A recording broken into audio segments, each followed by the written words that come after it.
welcome to Heavenly Storytelling. We are going to be reading a story, but first up we are going to be reading the Bible, and then we're going to be doing. No, we're not doing the synopsis, and then we're going to be reading. Twas I Win. Hope you guys enjoy. Make sure to like button, subscribe, hit the bell on the video.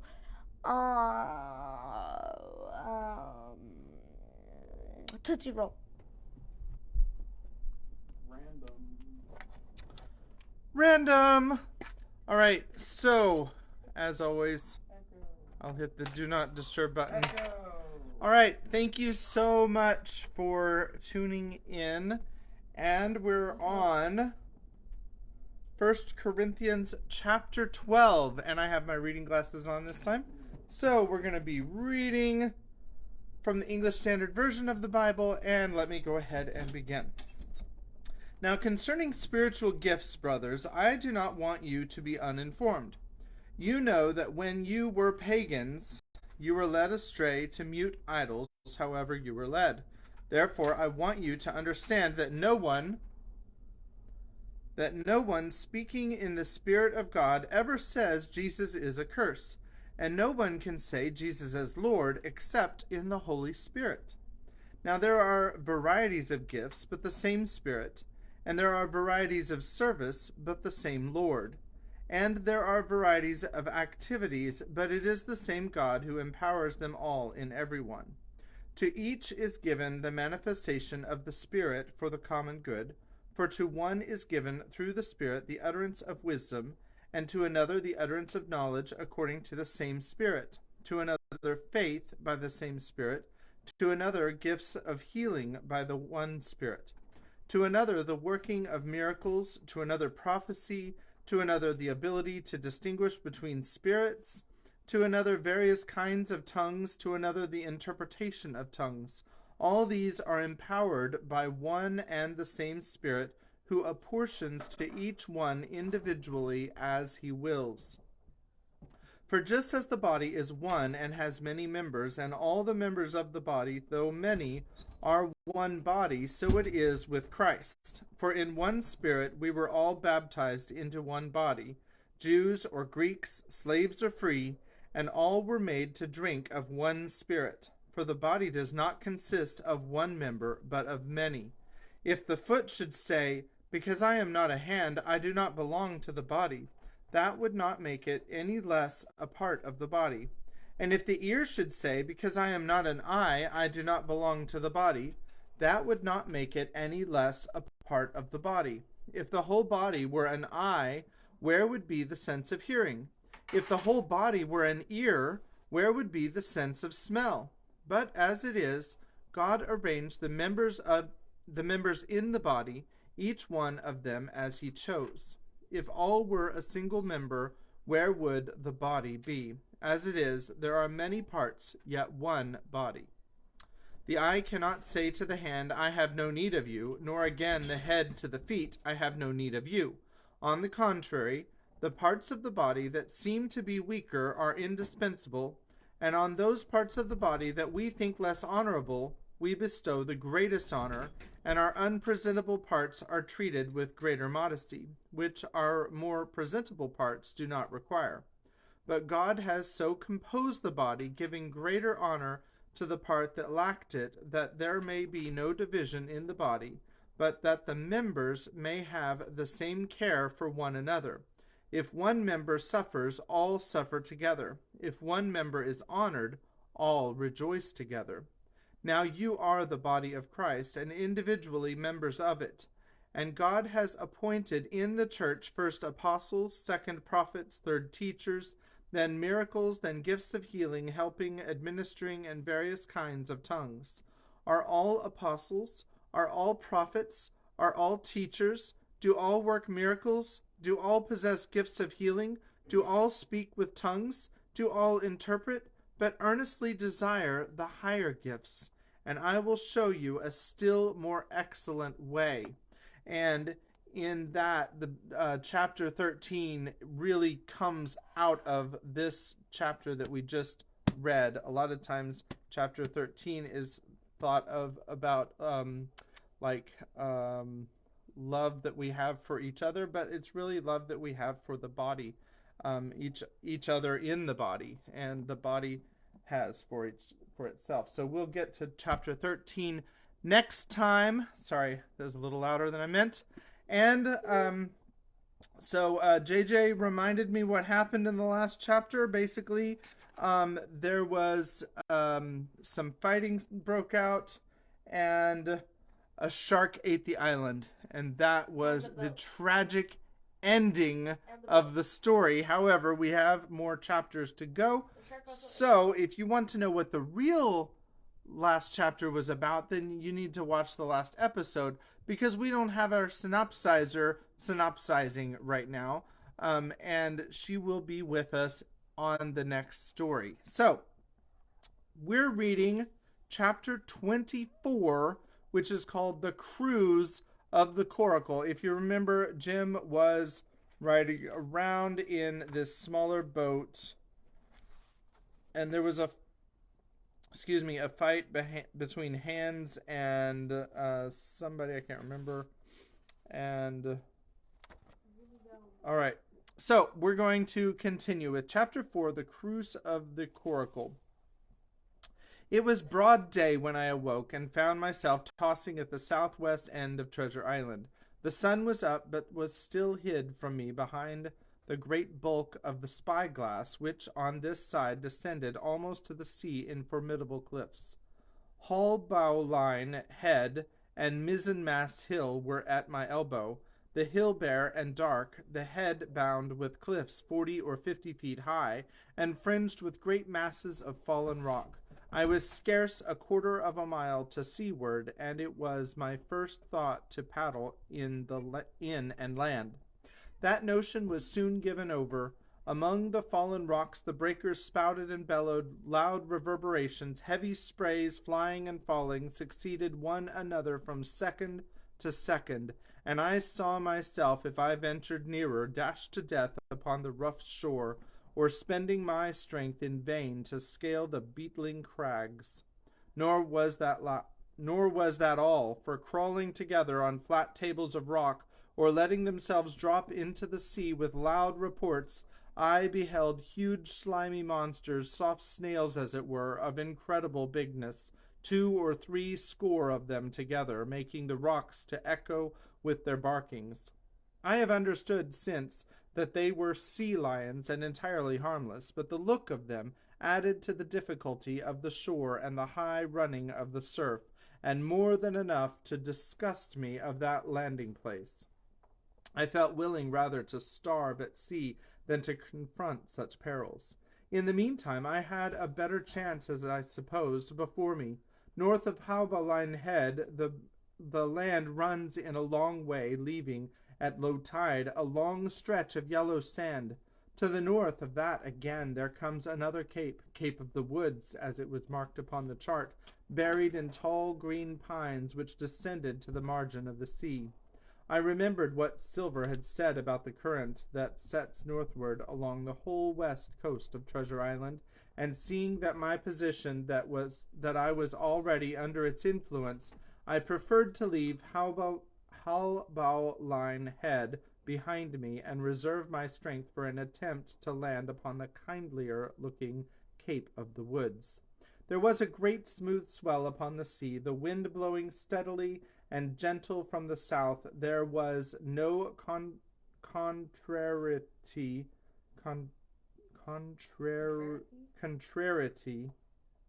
between that and the current, and the billows rose and fell unbroken. Sorry, when the words skip between lines, if they're normal words, then I don't have any trouble, but if they're not normal words, then sometimes there's trouble. Sorry about that. Had it been otherwise, I must long ago have perished, but as it was, it is surprising how easily and securely my little light boat could ride. Often, as I still lay at the bottom and kept no more than an eye above the gunwale, I would see a big blue summit heaving close above me, yet the coracle would but bounce a little, dance as if on springs, and subside on the other side into the trough as lightly as a bird.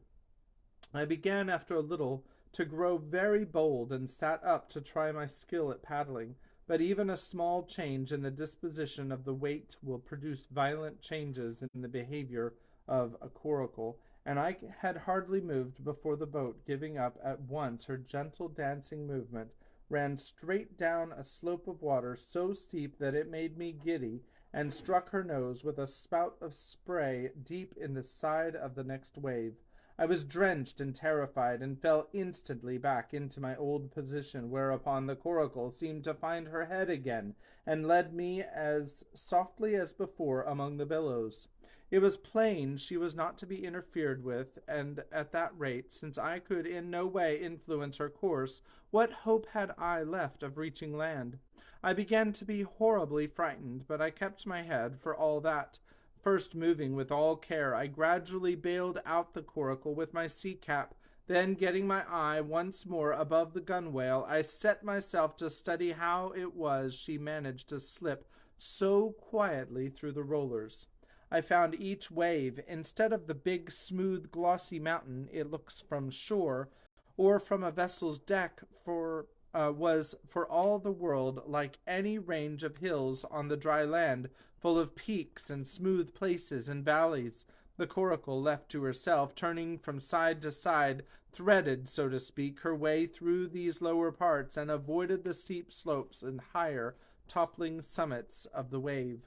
Well now, thought I to myself, it is plain I must lie where I am, and not disturb the balance. But it is plain also that I can put the paddle over the side, and from time to time, in smooth places, give her a shove or two toward the land. No sooner thought upon that done,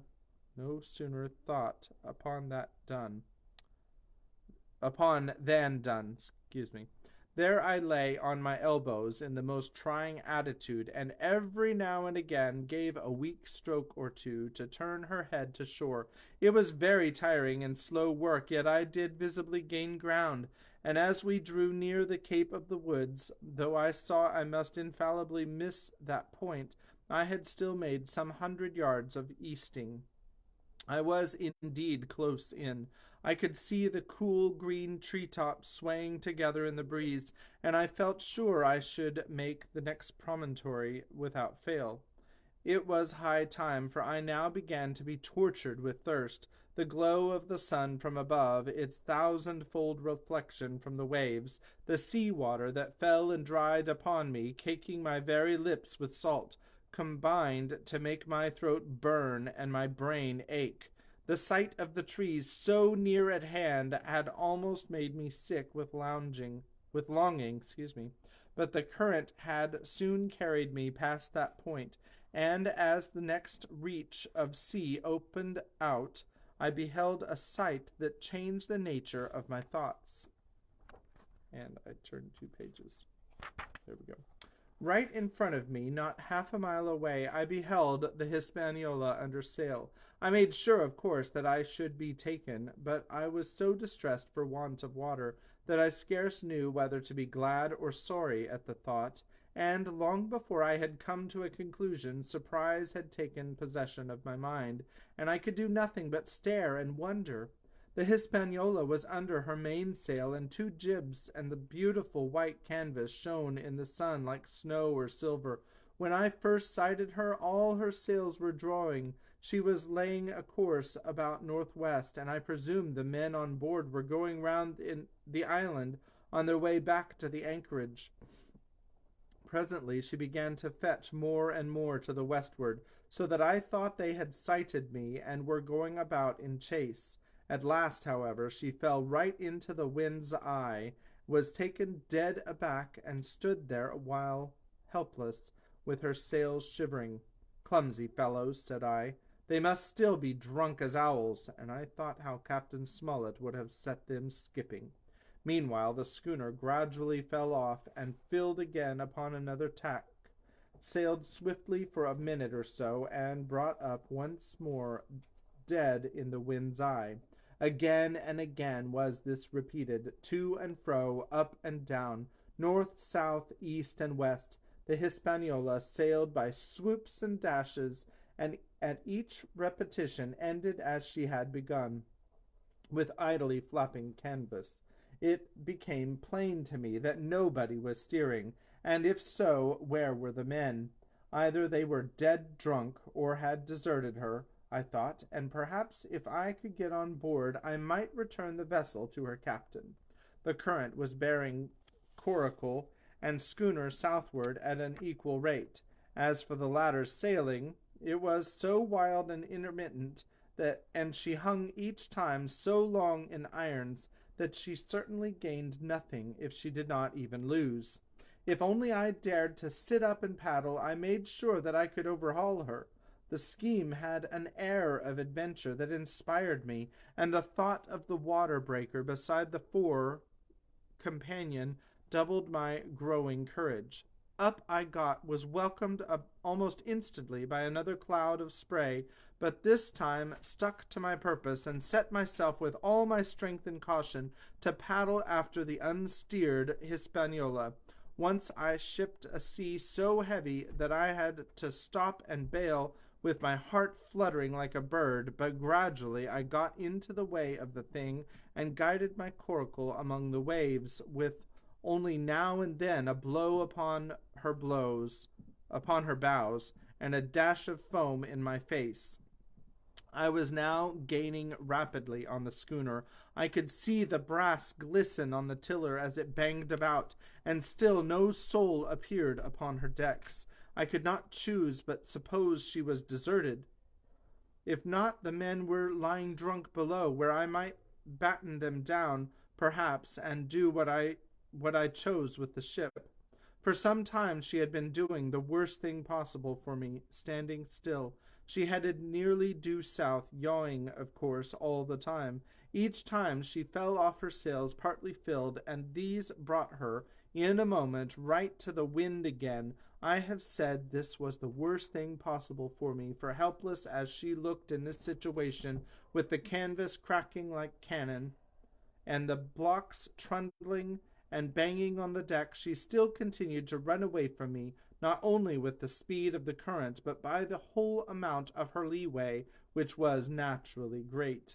But now, at last, I had my chance. The breeze fell for some seconds very low, and the current gradually turning her, the Hispaniola revolved slowly round her center, and at last presented me her stern, with the cabin window still gaping open, and the lamp over the table still burning on into the day.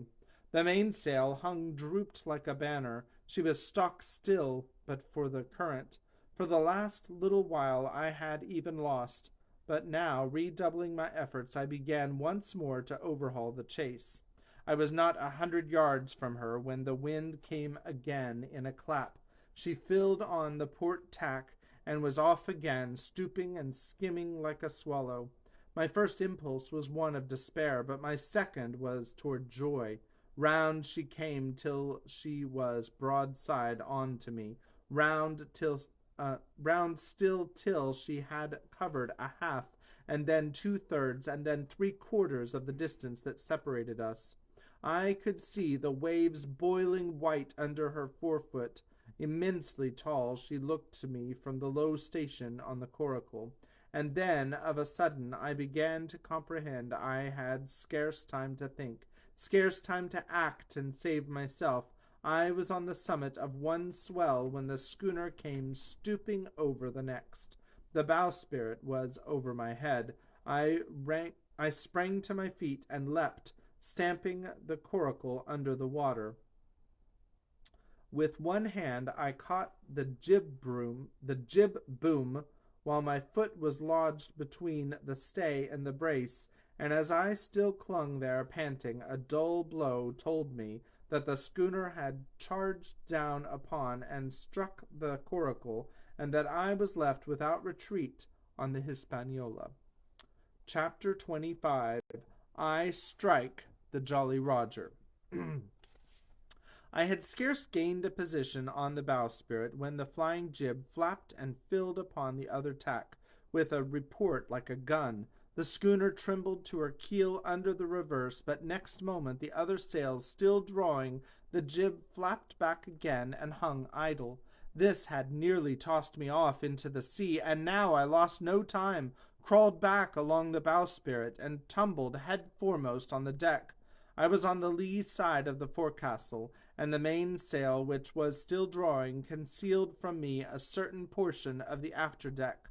Not a soul was to be seen. The planks, which had not been swabbed since the mutiny, bore the print of many feet, and an empty bottle, broken by the neck, tumbled to and fro like a live thing in the scuppers.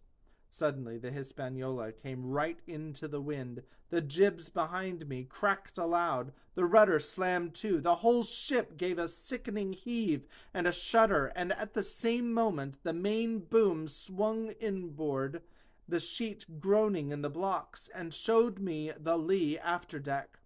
There were the two watchmen, sure enough, Red Cap on his back, as stiff as a handspike, with his arms stretched out like those of a crucifix, and his teeth showing through his open lips. Israel hands propped against the bulwarks, his chin on his chest, his hands lying open before him on the deck, his face as white under its tan as a tallow candle. For a while the ship kept bucking and sidling like a vicious horse, the sails filling now on one tack, now on another, and the boom swinging to and fro till the mast groaned loud under the strain. Now and again, too, there would come a cloud of light, sprays over the bulwark, and a heavy blow of the ship's bows against the swell. So much heavier weather was made of it by this great rigged ship than by my homemade lopsided coracle, now gone to the bottom of the sea.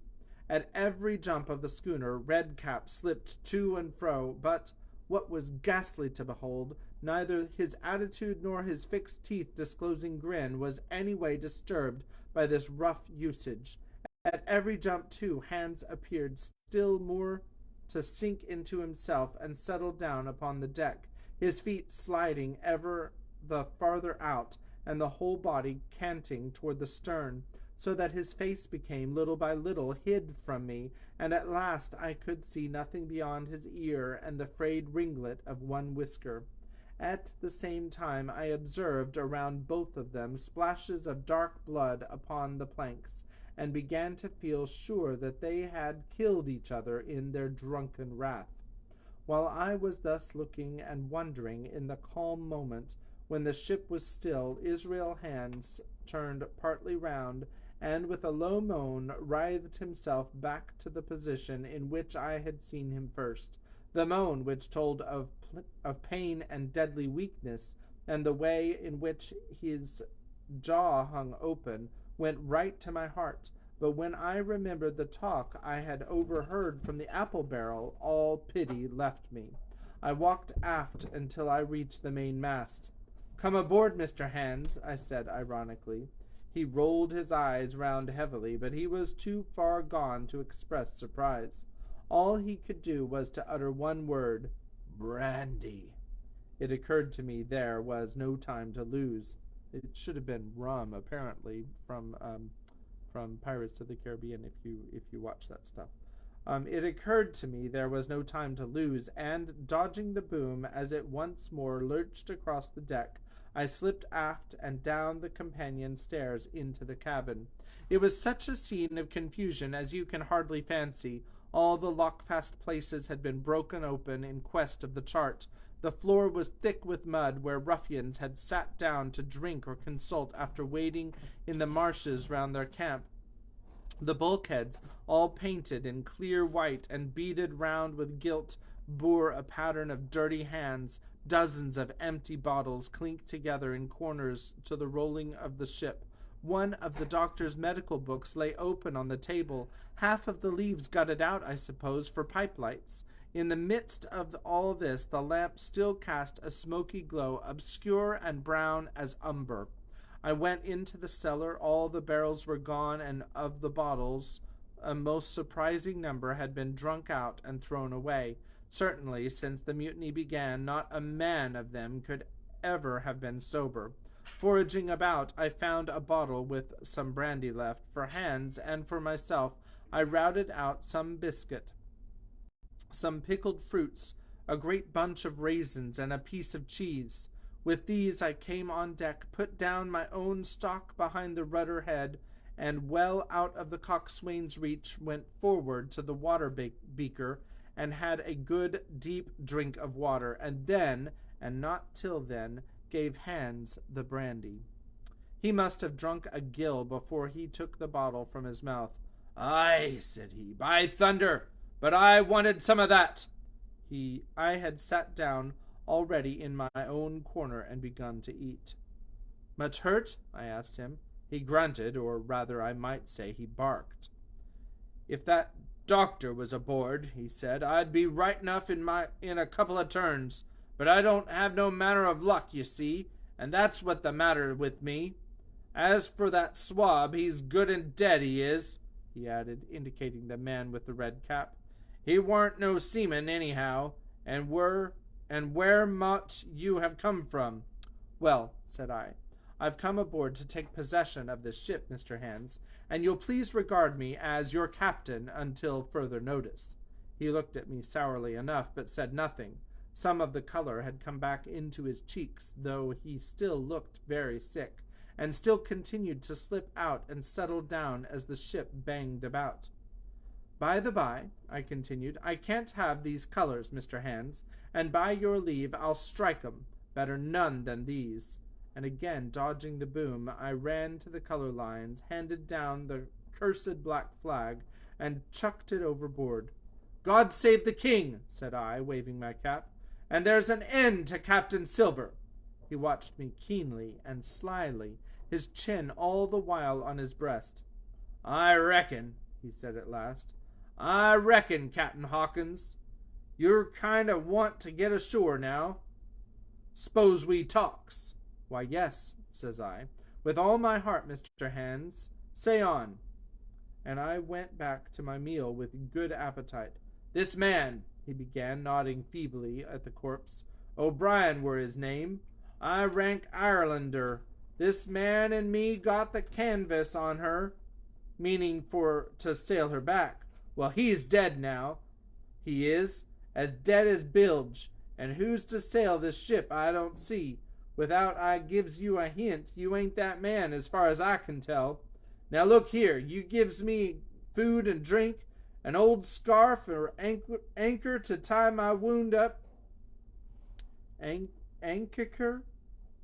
A scarf or anchor to tie my wound up, you do, and I'll tell you how to sail her, and that's about square all round, I'll take it." "I'll tell you one thing," says I. "I'm not going back to Captain Kidd's anchorage. I mean to get to North Inlet and beach her quietly there."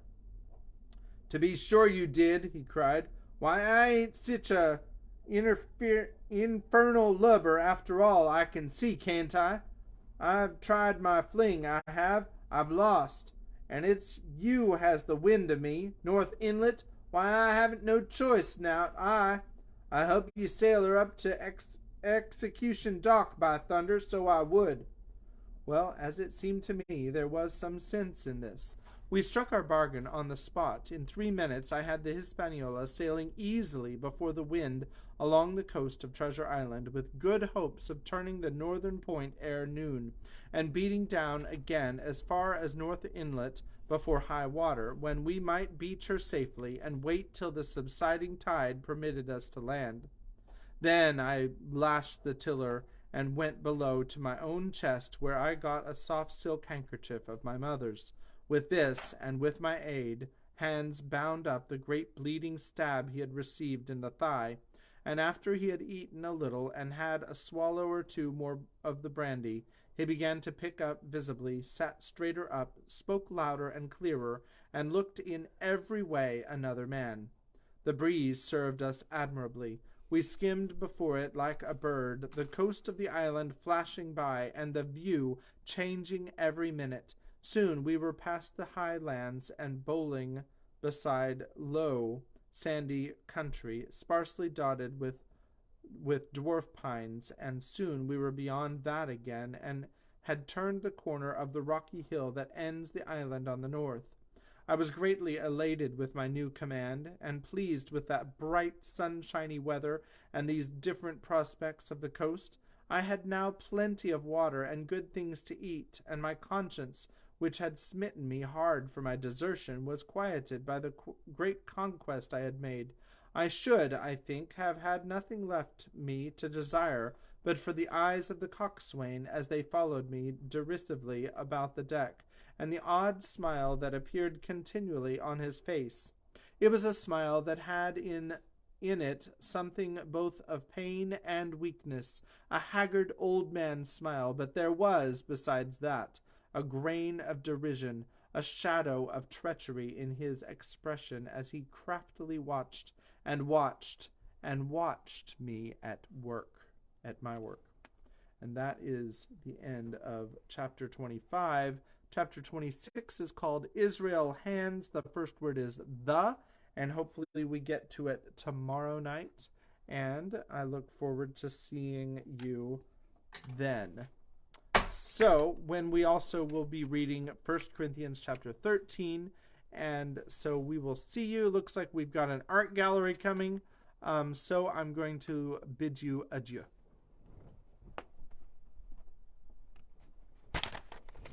Okay, so this is my Special Forces Clone Trooper, signed by yours truly, Daniel Stevenson.